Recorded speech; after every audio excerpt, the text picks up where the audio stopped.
Bom dia, Valdênia. Deus abençoe você também, a todos que nos acompanham, você no Brasil, você fora do Brasil. Agora são 9 horas 22 minutos. Hora de ficar bem informado aqui na TV Canção Nova. Quarta-feira, dia de catequese com Papa Francisco, a nossa correspondente em Roma nos contará ao vivo como foi a reflexão de hoje. Também ao vivo iremos para Brasília conversar com o Padre Roger sobre as notícias políticas e da Igreja no Brasil neste dia. Tivemos mudança no episcopado brasileiro. Ainda, uma reportagem sobre o Novembro Roxo e a sensibilização diante da prematuridade de bebês. Essas e outras notícias você confere a partir de agora. E a gente já começa o jornal indo ao vivo para Roma conversar com a Lízia Costa. Hoje foi dia de catequese com o Papa Francisco, que até mesmo falou do novo beato brasileiro, Padre Donizete. Bom dia, Lízia. Boa tarde aí. Danusa, para você, bom dia também para todas as pessoas que nos acompanham. Então, o Papa Francisco chegou ontem à tarde, depois de uma longa viagem ao continente asiático, mas mesmo assim quis manter a tradicional catequese e falou para todos nós brasileiros sobre a beatificação do Padre Donizete, falou que a gente precisa seguir o testemunho dele, um homem, um sacerdote muito apaixonado pelos pobres. Diz que é um testemunho não só para padres e para consagrados, mas para todos os leigos. Esse amor aos pobres deve também ter no nosso coração, o coração dos brasileiros. Pedir um grande aplauso para o nosso novo beato, uma grande festa na Praça de São Pedro. Mas não, o Papa Francisco hoje recordou a viagem que ele fez, como tradicionalmente, depois de uma viagem, ele aproveita a catequese para fazer essa memória, para poder contar um pouquinho daquilo que foi a experiência que ele viveu. Então, como ele foi até ao Japão, ele quis contar um pouquinho das principais atividades, agradeceu principalmente às autoridades civis, políticas e também religiosas, mas ao povo destes países que o acolheu tão bem. O Papa destacou da Tailândia, que é um povo de belo sorriso, disse que mesmo em meio a tantas contradições vividas ali, contradições sociais, o povo continua sorrindo e cheio de esperança.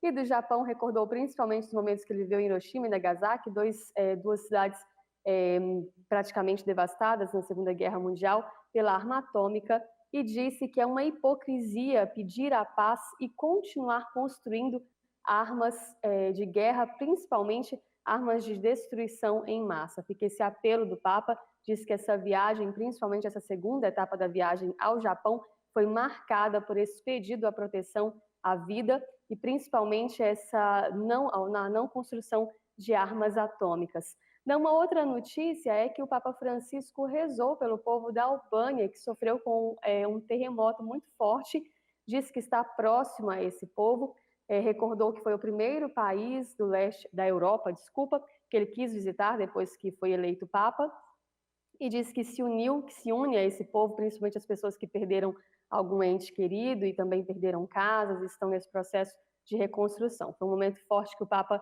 decidiu rezar por essas pessoas. Uma última notícia, Dan, é que ele falou que nesse domingo, dia 1º, ele vai até Greccio, uma cidade aqui da Itália, que tem a tradição de ter sido a primeira cidade que teve a história do presépio. São Francisco de Assis quis remontar ali em 1200 e pouco, não estou segura, 1216, não estou certa disso, mas ele quis remontar ali um presépio e ficou marcado como a cidade onde começou a tradição do presépio. O Papa vai visitar Greccio, vai visitar esse local e de lá vai enviar uma carta a toda a igreja dizendo da importância do presépio. Ou seja, uma motivação a todos nós a já nos prepararmos para receber essa carta e também preparar as nossas casas para o Natal. Danusa. Obrigada, Lízia. Bom, nós aguardamos então as notícias da Lízia também sobre essa viagem, essa visita do Papa Francisco a Greccio. Vamos conferir agora o que é notícia nos principais jornais estrangeiros.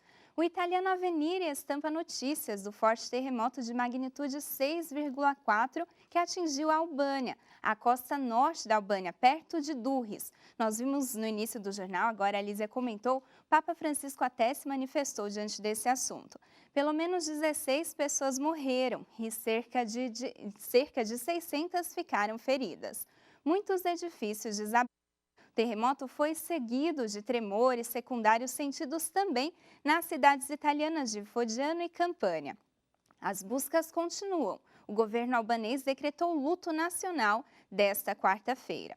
O El País dá destaque para os protestos no Chile. Nesta terça-feira, a ONG Human Rights Watch denunciou violações de direitos humanos cometidos pela polícia durante os 40 dias de protestos no país. A organização disse nesta terça-feira, em um relatório, que os abusos e ferimentos a centenas de manifestantes ocorreram em grande parte devido aos erros estruturais da polícia. A União Europeia valida a composição de futura Comissão Europeia sem Reino Unido. O governo britânico não apresentou candidato para ser representado no bloco e sofrerá penalidade por não cumprir as regras. As informações com Vanessa Andrade. Os países da União Europeia validaram a composição do novo Conselho Europeu, liderado pela conservadora Ursula Leyen, e até o momento não consta com um representante britânico. O velho continente tem a obrigação de ter um representante e cumprir as regras enquanto estiver na União Europeia para não prejudicar o funcionamento do bloco. O Conselho Europeu tomou nota e, para evitar ações legais, Bruxelas decidiu abrir apenas um procedimento de infração contra a Grã-Bretanha. O Reino Unido deveria ter deixado a União Europeia antes do início desse mandato, porém teve o seu Brexit adiado até 30 de janeiro de 2020. Lembrando que, mesmo após sair da União Europeia, existirá um período de transição de 2 anos, em que o Reino Unido deve continuar seguindo as regras da União Europeia, mesmo estando fora do bloco europeu. Vanessa Andrade para o Canção Nova Notícias. Obrigada, Vanessa, direto de Londres. E a seguir veremos uma reportagem sobre o Novembro Roxo e bebês prematuros. Agora ficamos com imagens da capital paulista. Por aqui o tempo está agradável. A mínima é de 18 e a máxima de 31 graus.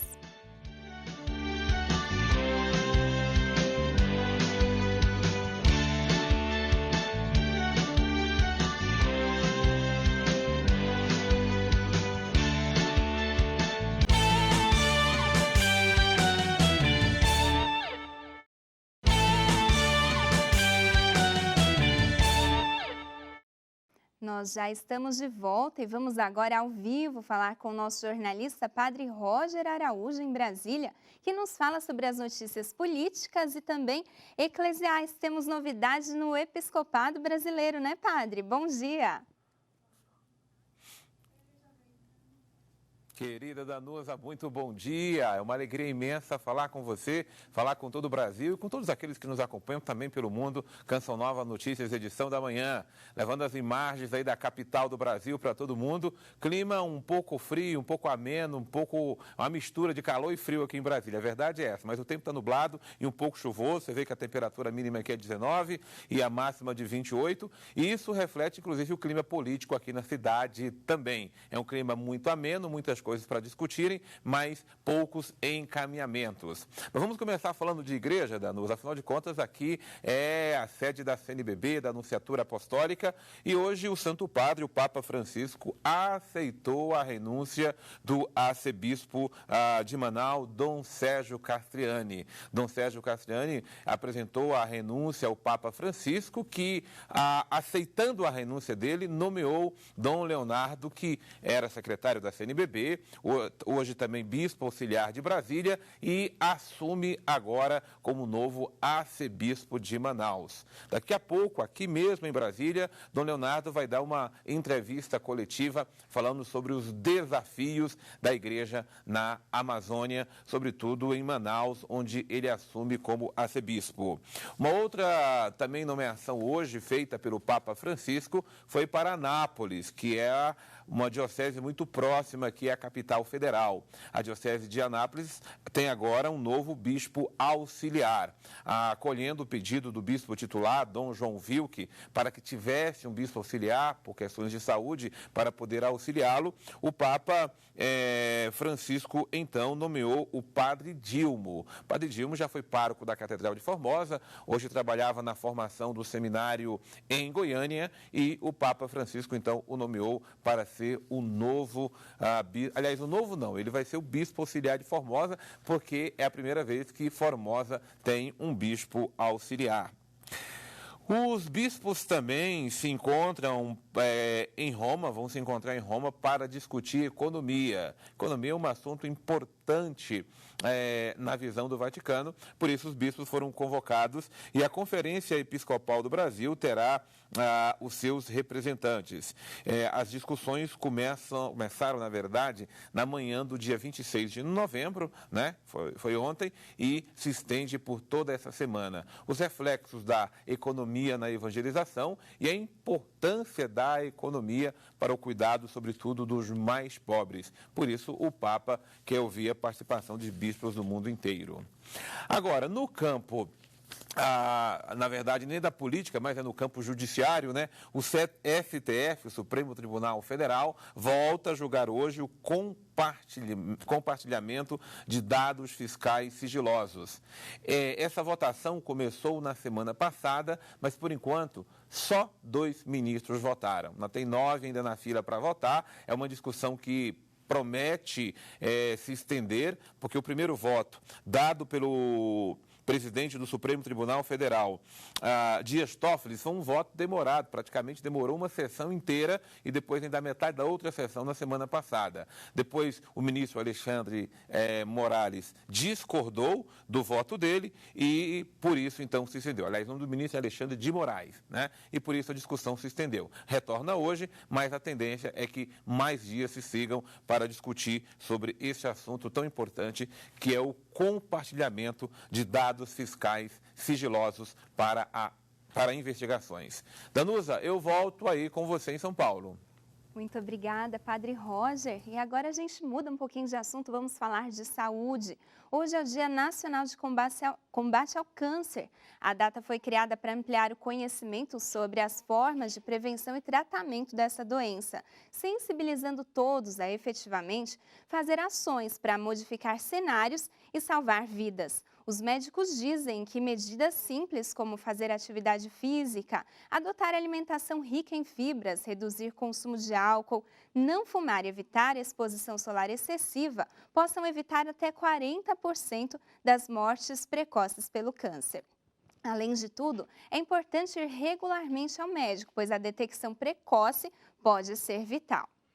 E a atenção à prevenção é tão importante que a cada mês são criadas campanhas especiais. Cada uma leva o nome de uma cor. Novembro Azul, por exemplo, conscientiza sobre o câncer de próstata. Há 5 anos foi criado o Novembro Roxo no Brasil, como forma de alertar quanto à prematuridade de bebês. Eles chegam antes da hora. Nem dá tempo de preparar o enxoval. Os gêmeos Pedro e Miguel nasceram com 25 semanas. Cada um com 600 gramas. Com 18 semanas eu descobri que eu estava com colo curto, né? E antes de ganhar eles, eu descobri também uma infecção urinária. Ana Clara e Maria Clara vieram ao mundo com 27 semanas de gestação e pouco mais de 1 quilo cada uma. Depois do parto, a gente descobriu que eu estava com uma infecção na bolsa da Maria Clara. E aí foi por isso que ocasionou o trabalho de parto prematuro. Algumas doenças hipertensivas também podem levar à prematuridade, colo curto, são variadas. E até mães adolescentes podem acontecer, ou mães até mais idosas que a gente já considera acima de 35 anos já. Com um bom pré-natal, a mãe consegue até viabilizar isso, um melhor tratamento para o seu filho dentro da UTI. Quando eles decidem vir ao mundo, aí não tem jeito. O cuidado tem que ser 24 horas, até atingirem as condições ideais de irem para casa. Este é um dos momentos em que as mães têm contato com as crianças. Segundo os médicos, isso é fundamental para a mãe, especialmente para o desenvolvimento do bebê. Então, tudo aquilo que ela estava fazendo intraútero para o bebê, ela vai fazer fora também, para o bebê se sentir mais acolhido possível. E ela se sentir não como uma estranha dentro da UTI, mas como participante principal, porque ela é a mãe, nós somos só os cuidadores. Esses pequenos lutadores, dia a dia vão vencendo a batalha pelo direito de viver. Pedro e Miguel dobraram o peso. Ana e Maria Clara também estão pesando mais. Tão pequeninos, mas parece que sabem que a luta é travada um dia de cada vez. Mas para mim eles é um milagre, né? Um milagre muito grande, porque só deles estar vivo, para mim é uma alegria muito grande. Batalhadoras, porque elas estão lutando pela vida, né? E quem vai ao mercado ou ao açougue já deve ter percebido que o preço da carne disparou nos últimos dias. Uma das explicações é que houve um aumento expressivo das exportações. Sidney Fernandes tem os detalhes. O preço da carne bovina no atacado subiu 30% em novembro, segundo o Centro de Estudos em Economia Aplicada da Universidade de São Paulo. Especialistas acreditam que a variação de preços pode estar ligada ao aumento das exportações do produto. Em outubro, o país enviou ao mercado internacional 185 mil toneladas de carne bovina, 30% a mais que o montante enviado no mesmo mês do ano passado. De janeiro a outubro de 2019, foram exportadas 1.400.000 toneladas de carne de boi, um crescimento de 10% em relação ao mesmo período de 2018. Com isso, o mercado externo ficou mais atraente aos pecuaristas. Além da Rússia, a China passou a exportar ainda mais a carne brasileira, devido a um surto de peste suína que afetou o rebanho chinês. A expectativa é que as exportações de carne de porco cresçam 12% este ano. O preço do bife mais salgado requer uma mudança no cardápio, como a troca por carne de frango. Outra dica apontada pelos economistas é reduzir o consumo de carne vermelha, o que pode forçar uma redução do preço no mercado interno. De São Paulo, Sidney Fernandes, para o Canção Nova Notícias. E a seguir, iremos à Terra Santa para conhecer a Casa Maria Pia, em Belém, cidade onde Jesus nasceu.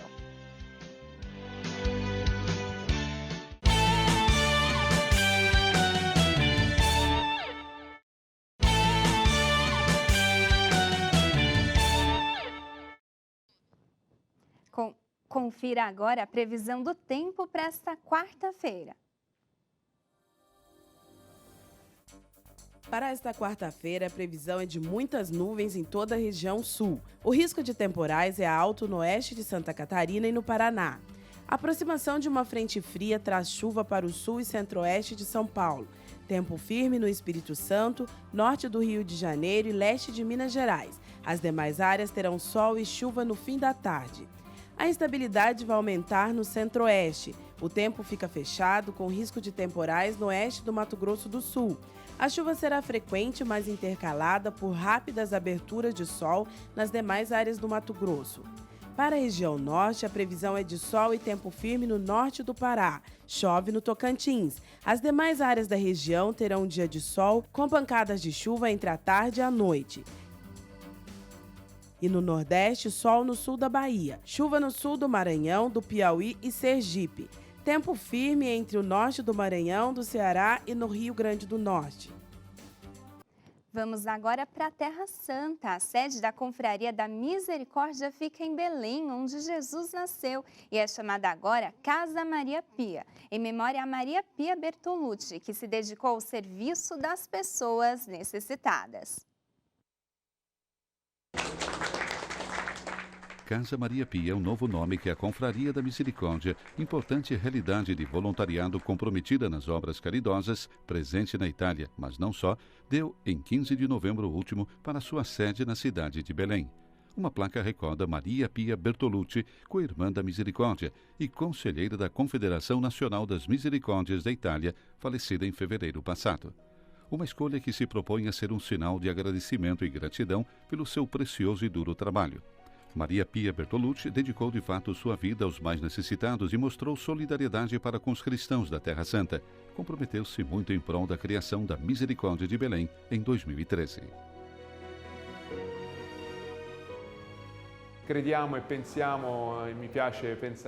Gostamos de pensar que a partir de hoje Belém vai ter uma cidadã a mais, que Maria Pia é uma cidadã de Belém. Porque ela sempre desejou isso, porque ela amou essa terra, amou essa cidade e seus cidadãos.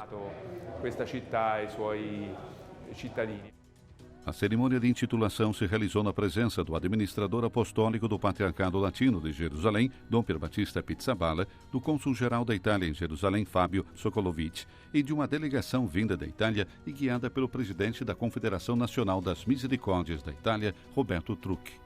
Também marcaram presença os assistentes espirituais na Itália, em Belém, Monsenhor Franco Agostinelli e Padre Iari Tual, muitos representantes das instituições locais e religiosas, além da família de Maria Pia Bertolucci.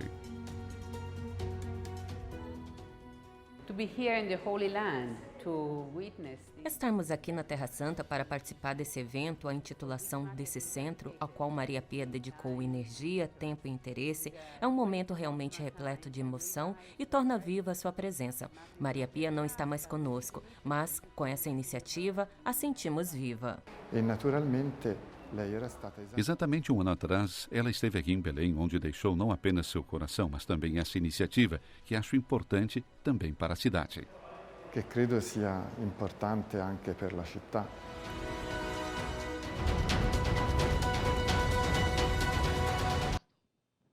E ontem nós não tivemos a edição da manhã do nosso jornal.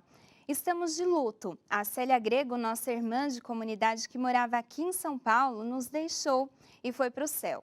Nosso fundador, Monsenhor Jonas, nos ensina que não somos uma TV normal, pois por trás das câmeras existe uma comunidade e um carisma. Ontem tivemos que estar unidos em oração, dando forças aos familiares e uns aos outros.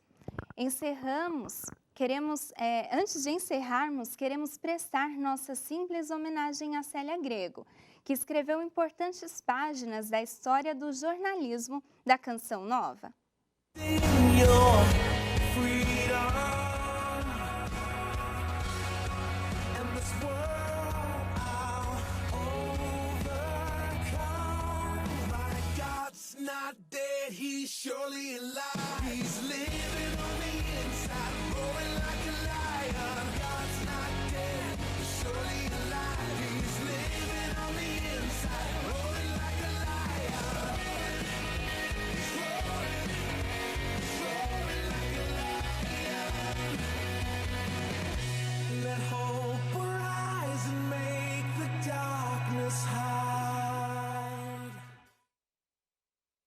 Essa é a trilha da produção Deus Não Está Morto, a última que a Célia fez aqui na TV Canção Nova.